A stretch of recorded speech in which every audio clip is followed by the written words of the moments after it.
এই সম্পদের মধ্যে প্রবৃদ্ধি দান করে কে? আপনি মনে করছেন দিলে কমে নাকি বাড়ে? বাড়ে। যেটা দান করেন কামাসালি হাব্বা আম্বাতাত সাবআ সানাবিলা ফি কুল্লি সুম্বুলাতিন মিয়াতি হাব্বা। 1 টাকা দান করলে এটা চারা বীজের মতো, রূপে দিলে 7টা শীষ, প্রতি শীষে হয় শত শস্য দানা। আল্লাহ যারে চায় এরকম বাড়ায় দেয়, প্রবৃদ্ধি দেয়। সুবহানাল্লাহ। এজন্য মুক্ত হস্তে দান করতে রাজি আছেন? আগে আগে জাকাত ক্যালকুলেট করে রাখেন। আপনার জাকাত বর্ষ যদি পরেও হয়, দেরি করেও হয়, ধরেন যে প্রতি বছর মুহররমে দেন, আপনি আগে দিতে পারবেন। জাকাত অগ্রিম আদায় করা যায়। সুবহানাল্লাহ বলেন।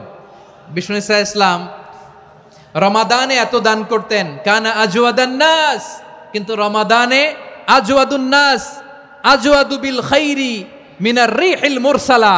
প্রবাহিত বাতাসের চেয়ে বিশ্বনবী আরো বদান্যতা বেড়ে যেত।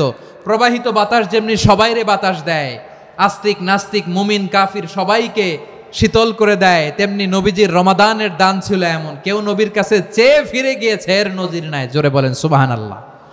রমাদানে দান করব, ইফতার শেয়ার করব। কাউকে ইফতারি করালে সারাদিন রোজা রেখে তার যে সওয়াব, আপনি ইফতার করানোর কারণে আপনার আমল নামায় ওই সওয়াব আল্লাহ ঢুকায় দিবেন। পড়েন সুবহানাল্লাহ।